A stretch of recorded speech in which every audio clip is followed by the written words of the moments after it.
நெறைய பேருக்கு சப்பாத்திக்கு மாவு பெசணும்னா செம்ம கடுப்பா இருக்கும். அந்த மாரி இருக்கவங்களுக்கு சூப்பரான ஒரு டிப்ஸ் கொண்டு வந்திருக்கேன். ரொம்ப ரொம்ப யூஸ்ஃபுல்லா இருக்கும். மிஸ் பண்ணிடாதீங்க. நம்ம நார்மல் வீட்டு மிக்ஸிலேயே சப்பாத்திக்கு சுலபமா மாவு பெசஞ்சிடலாம். அதேபோல கையிலேயும் எப்படி சுலபமா மாவு பெசையலான்றத நான் இந்த வீடியோல டீட்டெயிலா சொல்லியிருக்கேன். மிஸ் பண்ணாம பாருங்க. ஃப்ரெண்ட்ஸ் வாங்க இன்றைக்கி வந்துட்டு ரொம்ப பயனுள்ள ஒரு வீடியோ நம்ம பார்க்கலாம். ரொம்ப நம்ம எல்லாருக்குமே யூஸ்ஃபுல்லா இருக்கும்.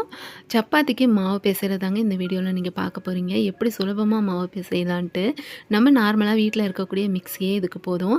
நம்ம மிக்ஸி ஜார் எடுத்துக்கோங்க.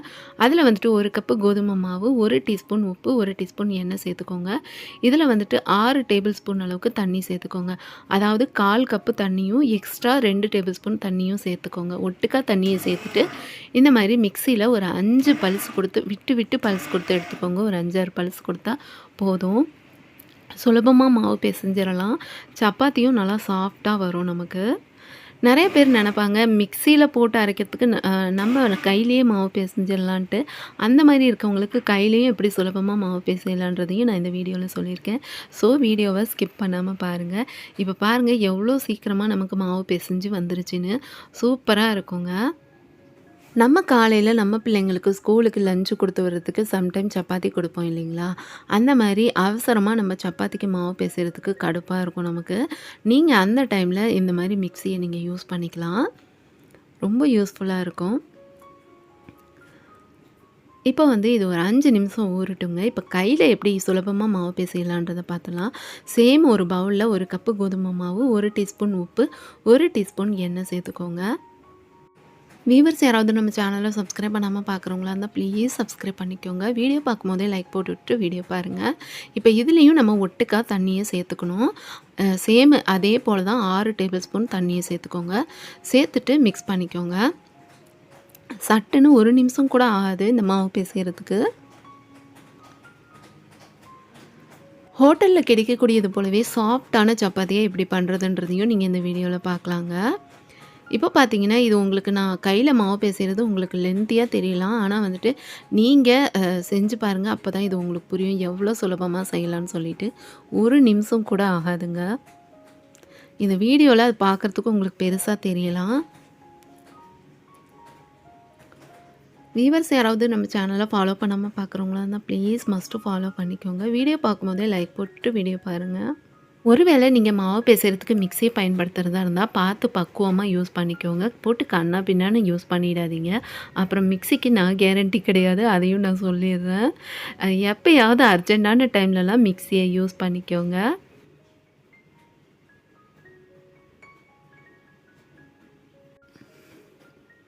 அவ்வளோதாங்க. இது போல் நான் மாவு பிசைஞ்சிட்டேன். ஃபஸ்ட்டு வந்து நம்ம மிக்சர் ஜாரில் மாவு பிசைஞ்சோம் இல்லைங்களா? அதில் வந்துட்டு நான் இப்போ உங்களுக்கு ஒரு சப்பாத்தி போட்டு காட்டுறேன். இது போல் எல்லா மாவையும் எடுத்துட்டு தேய்க்கிற கட்டையில் கொஞ்சமாக மாவு டஸ்ட் பண்ணிக்கோங்க. நீங்கள் மாவுக்கு பதிலாக எண்ணெய் கூட அப்ளை பண்ணிக்கலாம். ஃபஸ்ட்டு வந்து நீட்டமாக உருட்டிக்கிறேன்.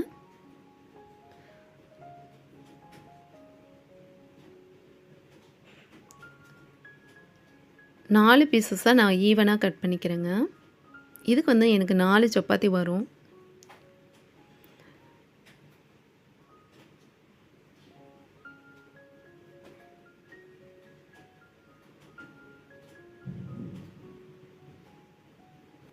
கொஞ்சமாக மாவு டஸ்ட் பண்ணிவிட்டு வட்டமாக தேய்ச்சிக்கலாம்.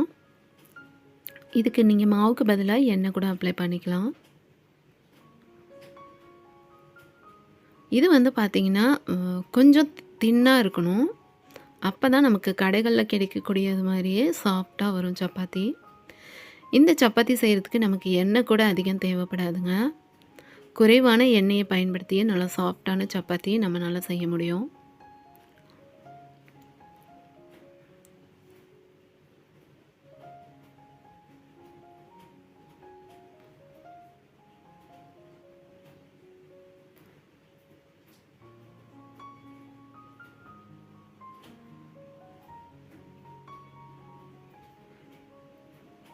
இப்போ பார்த்தீங்கன்னா, இது போல் நான் வட்டமாக தேய்ச்சிட்டேன். எவ்வளோ தின்னாக இருக்குதுன்னு நீங்களே பாருங்கள்.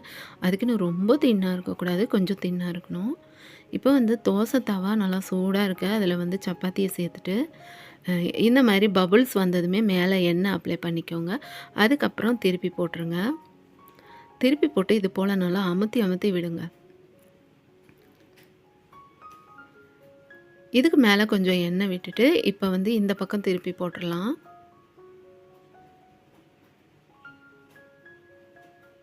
எவ்வளோ சூப்பராக இருக்குன்னு நீங்களே பாருங்கள்.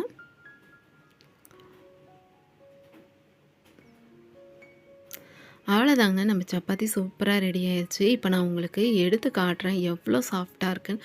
நீங்களே பாருங்கள், எவ்வளோ நேரம் ஆனாலும் இந்த சப்பாத்தி சாஃப்டாக இருக்குங்க. டேஸ்டியாகவும் இருக்கும். இதுக்கு வந்து குறைவான எண்ணெய் தான் தேவைப்பட்டுச்சு. சுலபமாக இனிமேல் நம்ம சப்பாத்தி செய்யலாங்க. இந்த மெத்தடில் கண்டிப்பாக நீங்கள் செஞ்சு பாருங்கள். எவ்வளோ சாஃப்டாக இருக்குன்னு நீங்களே பாருங்கள். இப்போ பிச்சு காட்டுறேன் எப்படி இருக்குன்னு நீங்களே பாருங்கள். இந்த அளவுக்கு மடிச்சு இருக்கும்போதே எவ்வளோ சுலபமாக பிக்க வருதுன்னு நீங்களே பாருங்கள். அப்போ எந்த அளவுக்கு சாஃப்டாக இருக்கும்னு நினச்சிக்கோங்க. ஓகே, இந்த பயனுள்ள குறிப்புகள் உங்களுக்கு ரொம்ப யூஸ்ஃபுல்லாக இருக்கும்னு நான் நம்புகிறேன். நெக்ஸ்ட் ஒரு இன்ட்ரெஸ்டிங் வீடியோவோட நான் வந்து உங்களை மீட் பண்ணுறேன். தேங்க்ஸ் ஃபார் வாட்சிங். பாய்.